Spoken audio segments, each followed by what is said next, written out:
Have you ever loved someone so deeply that even when you walked away, you still felt like you were the one at fault? And you keep asking yourself, why is the person who hurt you the most also the one you can't seem to let go of?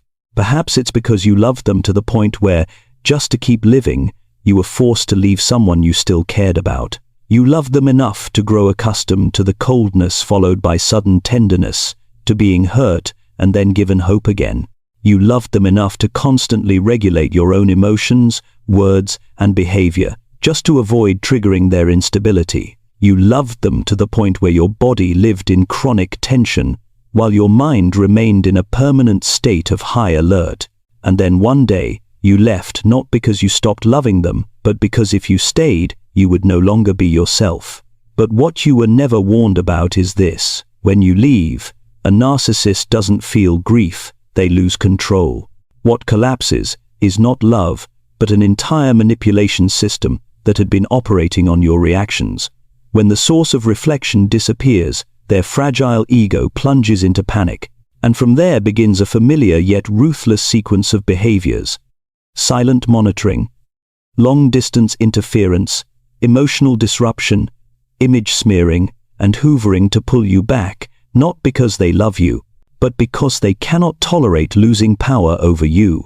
In this video, we will dissect that mechanism at its core.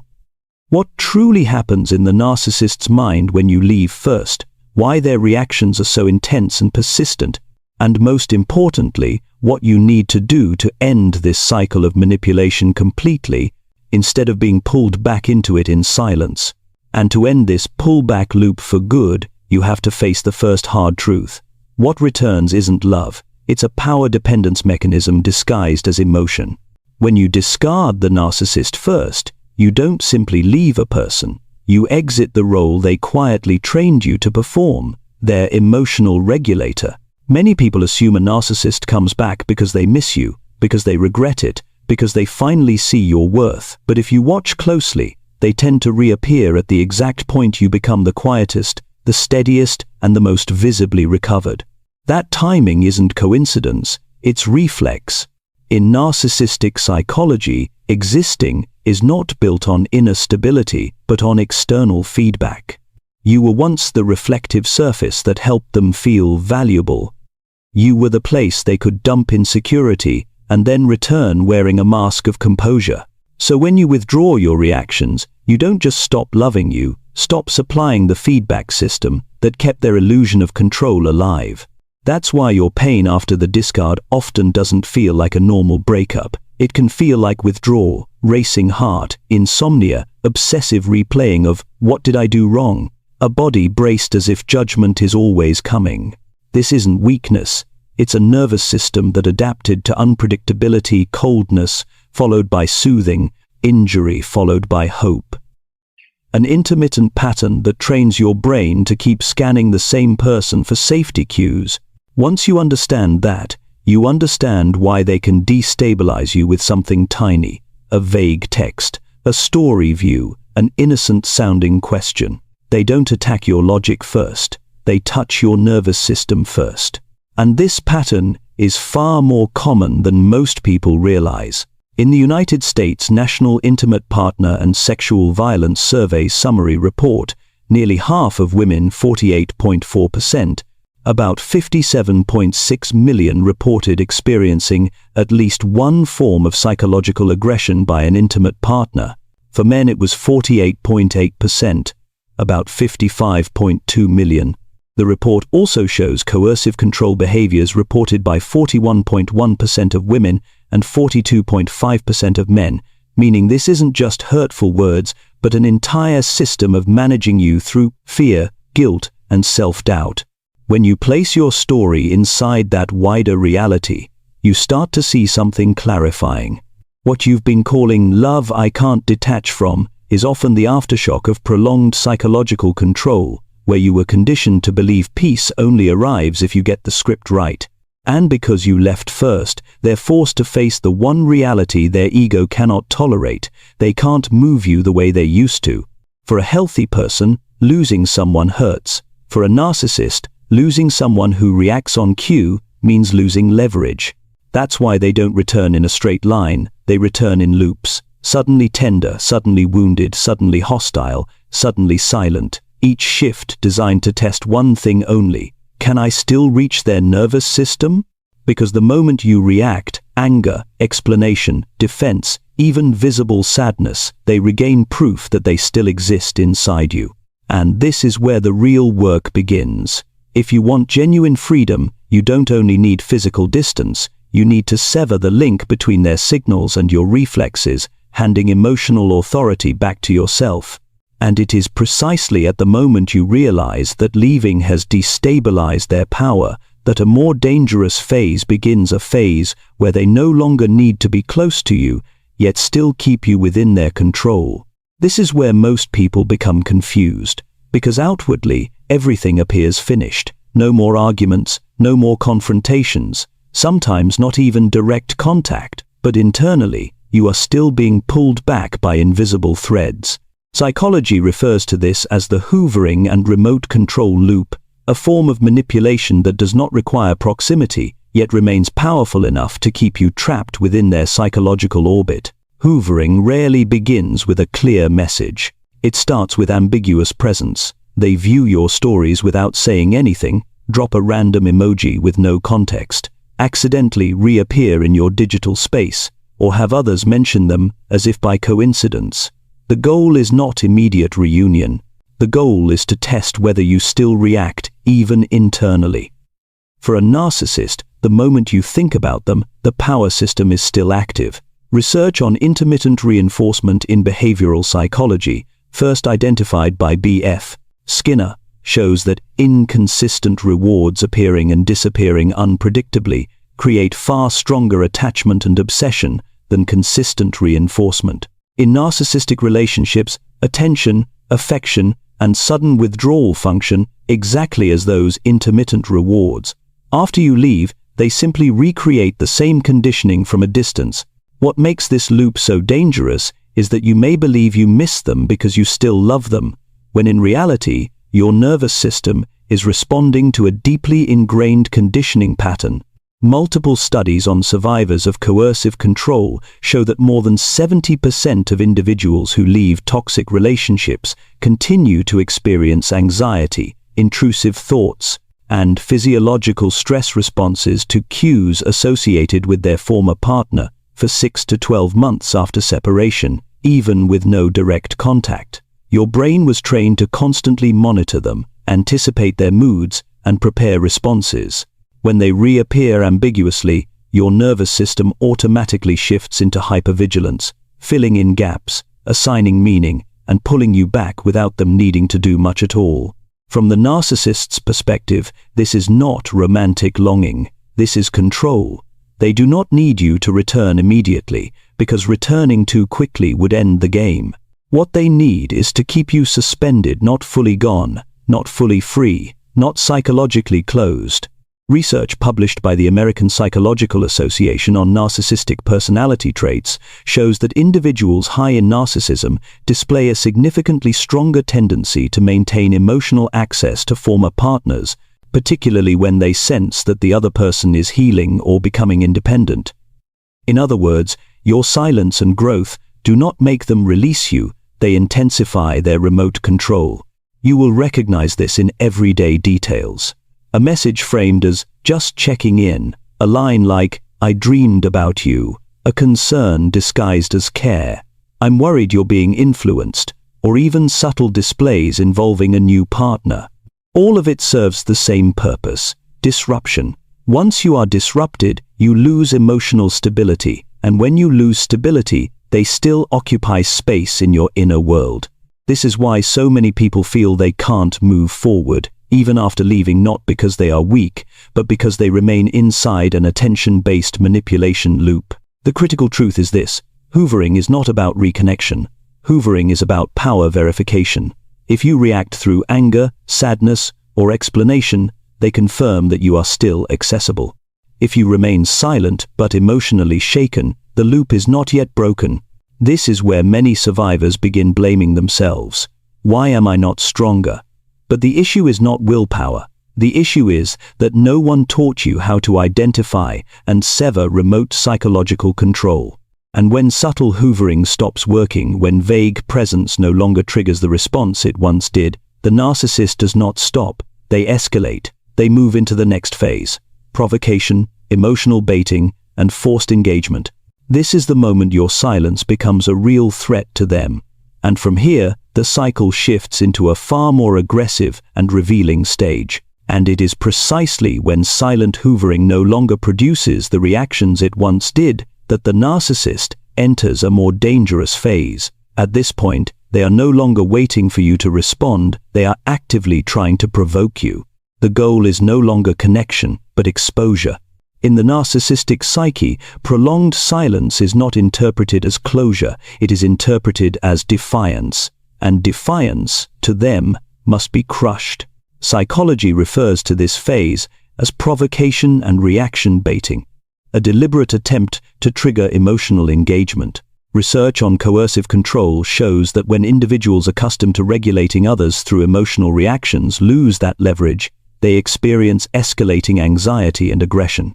A 2019 study published in the Journal of Interpersonal Violence found that over 60% of high-control individuals shift from indirect manipulation to direct provocation when their target stops responding.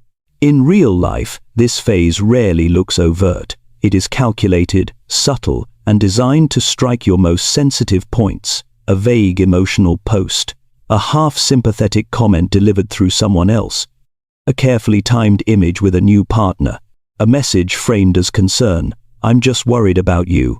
These actions are not meant to communicate information, they are meant to destabilize your nervous system. What makes this tactic effective is your shared history. You were once trained to read between the lines, to decode silence, to anticipate emotional shifts in order to stay safe. So, when ambiguity appears, your brain automatically enters interpretation mode. This is not weakness, it is conditioning.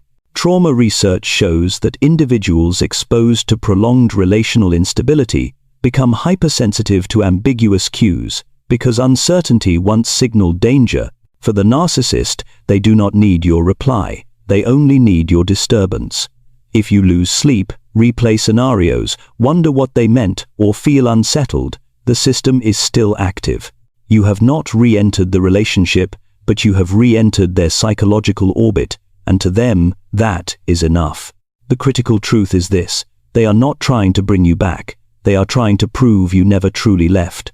Their erratic behavior, warm one day, cold the next, is not complexity, it is testing. Testing which emotional buttons still work. Testing whether their influence still exists. And yet, here lies the paradox. Every time you do not react, the structure weakens. When provocation fails, the narcissist is forced to confront something they despise, the loss of narrative control over your inner world. At that moment, they escalate again, shifting their focus away from your emotions and toward your reputation. This is when the next phase begins, the smear campaign. And sooner or later, they reach a chilling realization: you are no longer easy to drag back through emotion. The familiar bait, vague messages, curated nostalgia, half apologies, accidental appearances, stops triggering the old reflex. When that happens, many narcissistic personalities don't keep attacking you head-on, because a direct attack risks exposing the mask. Instead, they switch to a more sophisticated tactic. They target how other people see you, so you lose footing, begin doubting yourself, become isolated, and eventually return. This is why a smear campaign is not simple gossip. It is a war for narrative ownership. At the core, narcissistic systems survive on reflection. They need an audience, sometimes small, to keep their self-image upright. When you leave first, you don't just leave a relationship. You withdraw from the role of witness that helped them maintain the illusion that they are the righteous one. So they manufacture new witnesses, other people.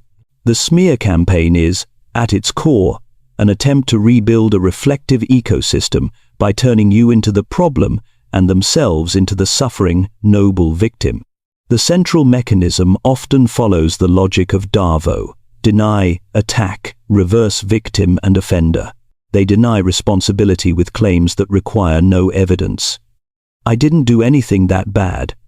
They attack by pathologizing you. She's unstable, he's overly sensitive, she's being influenced, he can't regulate his emotions. Then comes the inversion. You, the one who endured, becomes the aggressor. They, the manipulator, become the patient victim. The terrifying part is that they rarely smear you with crude insults.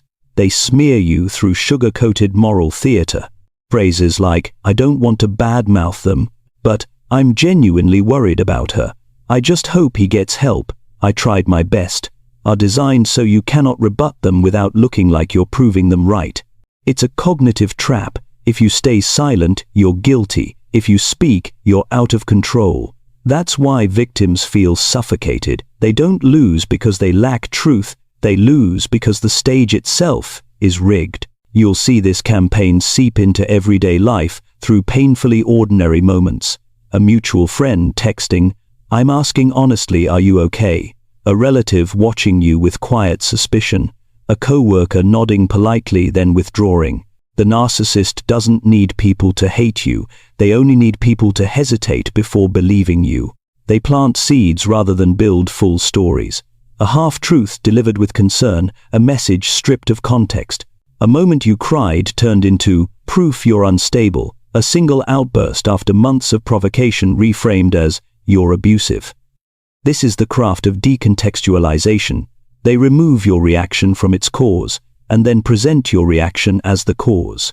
And because they once had intimate access to you, they know exactly where to touch, so the narrative sounds reasonable. They know you tend to self-blame, over-explain, fear being misunderstood, and they turn those traits into strategic vulnerabilities. Sometimes, they even perform public healing, posts about peace, growth, and letting go, while privately dripping poison into your social network. The goal isn't universal belief, it's social destabilization, pushing your nervous system back into the old state. Panic, loneliness, craving relief. And that relief, tragically, is often them. Here's what matters. The smear campaign isn't only trying to kill your reputation, it's trying to kill your inner certainty. When your environment reflects distortions back at you, you start asking, maybe I really am too sensitive. Maybe I overreacted. Maybe I'm partly to blame. The pain here can be worse than the discard. You're not only losing a person, you risk losing your reality. This is where you must become surgical. What you need is not to run around explaining the truth everywhere, because the more you explain, the more you get pulled into the proving trap. What you need is to rebuild 3 boundaries. Information boundaries don't feed them new material. Reaction boundaries don't become a spectacle. Social boundaries filter who can hear you with reason rather than rumor. You can say little but clearly, I won't participate in badmouthing. I left because it was necessary for my mental health.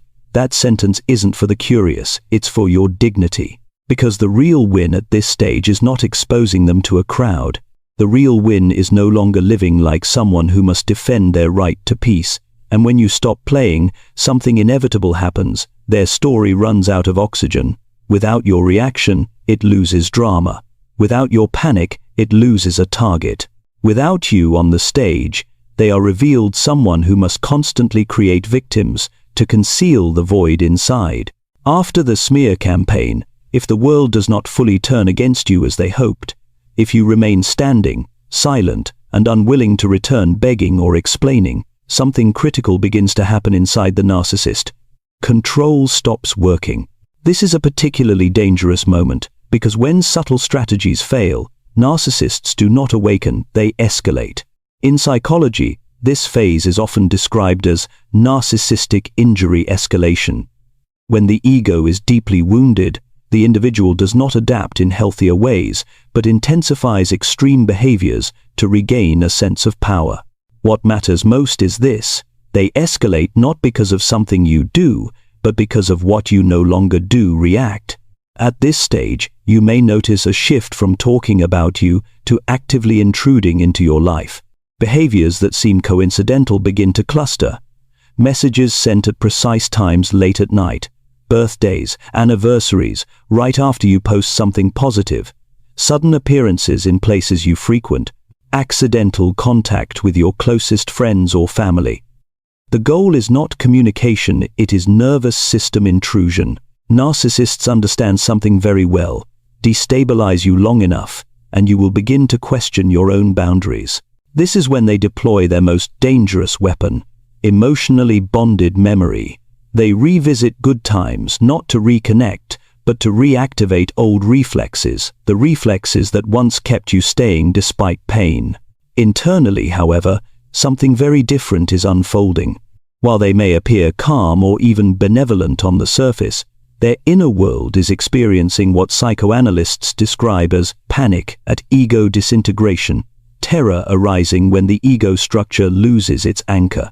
Without your reactions, they lose the ability to confirm who they are. You were once the mirror, the emotional regulator, the container for their chaos. When you withdraw, everything they displaced onto you rebounds inward. This explains why, at this stage, you may hear through others that they are not doing well, unstable, irritable, not sleeping, or suddenly throwing themselves into work, religion, extreme fitness, or fast-moving relationships. This is not healing, it is avoidance. Here a paradox emerges. The harder they try to prove they are fine, the more their instability leaks out. They may post images of happiness, freedom, or enlightenment, but the rhythm of these behaviors is compulsive. Everything is rushed, performative, desperate to be seen. Without you reflecting them, they need the world to do it instead. But the world cannot reflect them the way you once did, not deeply enough, not patiently enough, not consistently enough. And that gap intensifies their distress. This is often when they test one final boundary. Vague remorse, talk of change, partial responsibility without specifics. But look closely, their words do not lead to sustained, accountable action. They serve one purpose only, to test whether the door is still open. What you must understand at this point is crucial. You are not facing love, you are facing power addiction in withdrawal. If you soften now, the cycle does not restart gently, it restarts with greater severity. Narcissists do not learn that you left because you were hurt. They learn only that you can still be pulled back if they push hard enough. And this is the defining threshold of recovery. You do not need to prove them wrong or make them understand. The only thing that collapses the cycle is consistency in non-reaction, not silence fueled by anger, but silence that is conscious, structured, and boundaried. Because every time you do not react, you force them into the one place they fear most, facing themselves, and that is where they are weakest. And it is precisely at the point where the smear campaign loses its impact, when you no longer react, explain, or step back into the role of the wounded one, that the narcissist enters what psychology describes as an ego vacuum. This is the most dangerous phase, not because they are stronger, but because they begin to construct a new illusion to avoid confronting their internal collapse. What must be understood clearly is this: a narcissist cannot remain in emptiness. They do not possess a stable inner self capable of tolerating the absence of reflection. So when your emotional responses disappear, they are forced to find another surface to reflect themselves in. This is when the illusion rebuild begins. This illusion usually appears in two primary forms. The first is a new person, not because they are ready to love, but because they urgently need a new reflective system. This new relationship often emerges with alarming speed, sometimes within weeks or even days of your departure. It is displayed intensely: intimate photos, deep declarations, claims of having found the one. But if you look closely, you will notice a familiar pattern: the same script, the same intensity, the same promises once given to you. Psychologically, this is not new love, it is functional replacement. The new person is not chosen for who they are, but for their ability to temporarily fulfill the role you once played, providing attention, validation, and emotional reaction. This is why the honeymoon phase is often short-lived, tense, and shallow. When the new person fails to reflect strongly enough or begins to assert boundaries, the instability resurfaces. The second form is more subtle and more dangerous for you: the moral ego reconstruction. Here, the narcissist may not present a new partner at all. Instead, they construct an image of personal transformation. You may see them speak about healing, awakening, growth, or letting go. They share philosophical insights, inspirational quotes, and sometimes vague admissions of mistakes. But pay close attention. This is not genuine accountability. It is a controlled performance. Real change is quiet, consistent, and accepts loss. Illusion rebuilding is loud, rushed, and dependent on an audience. If they had truly changed, they would not need you to witness it. If they go out of their way to ensure you see how different they are, the illusion is not for them, it is for you. This is where many people are pulled back in, because this phase targets the deepest vulnerability of the survivor: delayed hope. You begin to wonder, have they changed? Could it be different now?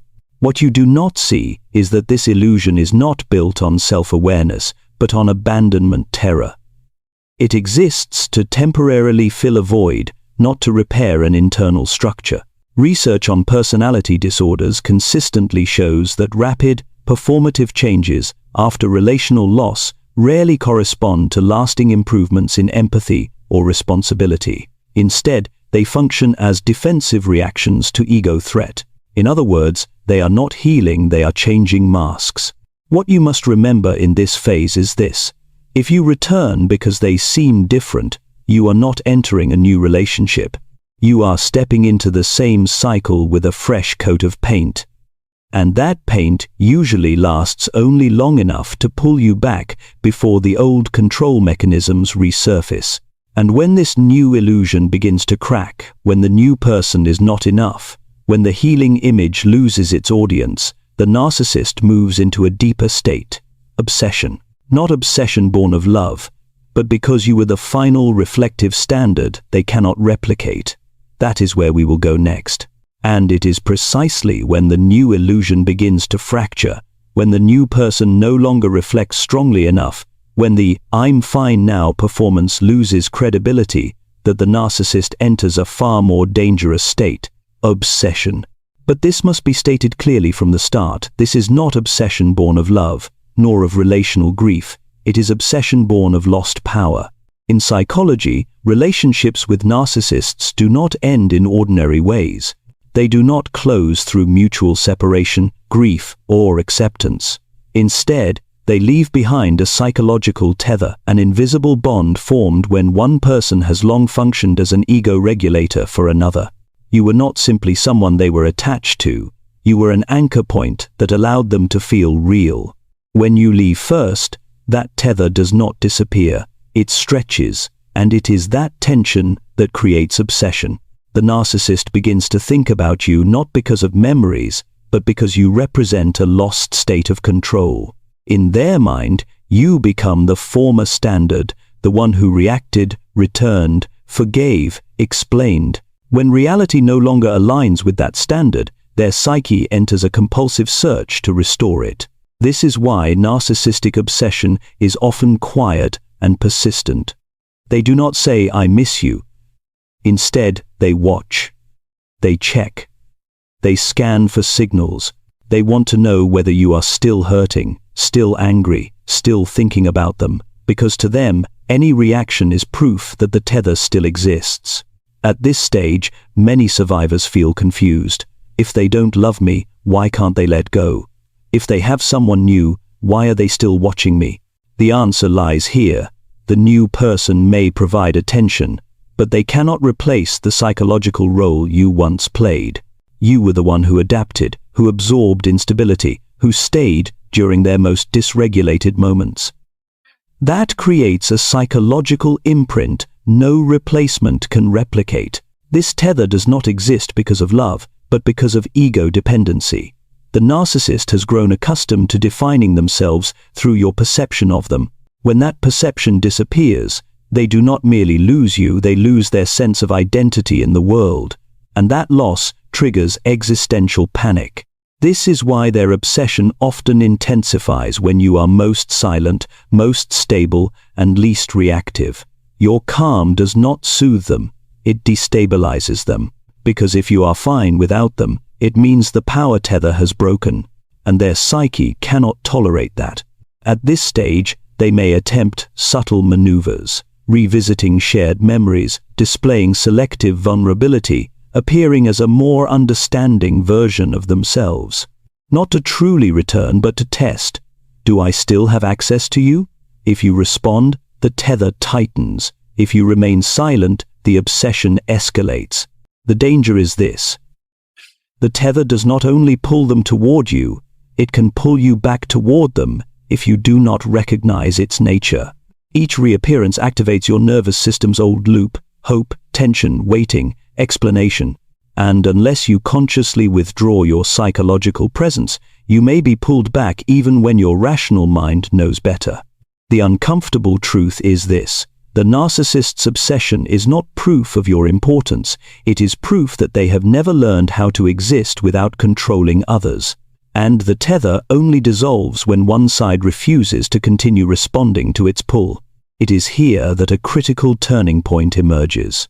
When you not only leave physically, but withdraw psychologically, the tether begins to decay, and when it finally breaks, the narcissist does not simply lose you, they lose the last anchor holding their false structure together. That is where the next phase begins: internal collapse. A narcissistic collapse does not arrive like an explosion. It is not loud, not public, not marked by a dramatic moment others can easily witness. It unfolds in silence, piece by piece, like a structure slowly losing its support beams without applause or witnesses. Because when the psychological tether has snapped, when there are no reactions left to cling to, the false self built entirely on reflection begins to lose form. In depth psychology, a narcissist does not possess a stable inner self. What they call identity is a construction propped up by attention, validation, and power over others' emotions. When you withdraw from that field, they do not merely lose a relationship, they lose their ego regulation system. And when that system shuts down, what surfaces is not grief, but primitive emptiness. At this stage, many narcissists attempt to maintain the appearance of being fine. They may post positivity, speak of new beginnings, present themselves as busy or successful, but behind the curated image lies an unfamiliar sensation. There is no longer anyone reflecting their existence back to them, and your silence, once easily provoked, now stands as an impenetrable wall. The collapse begins with disorientation. Without reactions, they no longer know where they stand in the familiar map of power. Without fear, they do not feel strong. Without explanations, they do not feel superior. Behaviors that once produced control now yield nothing. This triggers an existential panic, the sense of, I no longer know who I am. When there is no one left to carry the shadow turns inward. The emotions you once absorbed, jealousy, insecurity, shame, fear of abandonment, have nowhere to go. They accumulate. And because narcissists lack internal emotional processing capacity, this accumulation does not lead to growth, it leads to fragmentation. Sleep disrupts, mood swings intensify, prolonged emptiness alternates with impulsivity. Some seek stronger stimulation, overwork, fleeting relationships, reckless behaviors, not to live, but simply to feel something. What makes this phase brutal is that every attempt to rebuild illusion fails faster than before. New people do not anchor deeply enough. New personas do not convince. Old stories lose their audience. And when belief disappears, the narcissist is forced to face a truth they have always avoided. Their power was never real, it only existed because someone allowed it. This collapse rarely produces accountability or genuine remorse. Instead, it triggers extremes, either withdrawal, depression, low energy, retreat, or desperate escalation, intensified obsession, aggressive hoovering. In both cases, the same reality holds. The false structure has cracked and cannot fully recover. For you, this may be hard to grasp. How could your silence cause such consequence?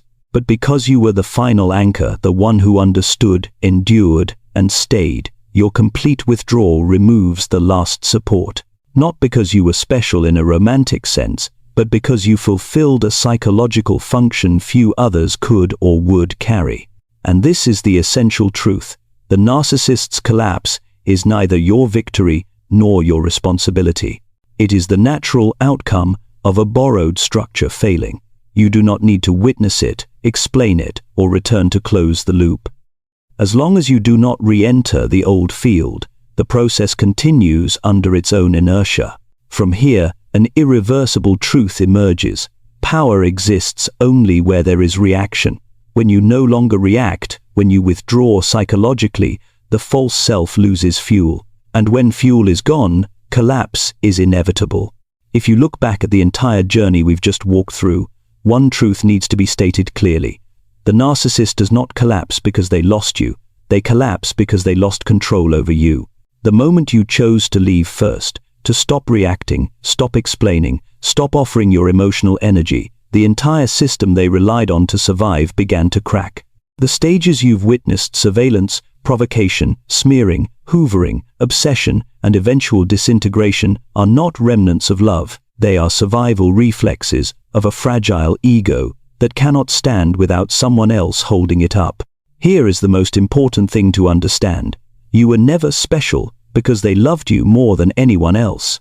You were special because you carried what they could, not emotional regulation, stability, empathy, the containment of shame and fear.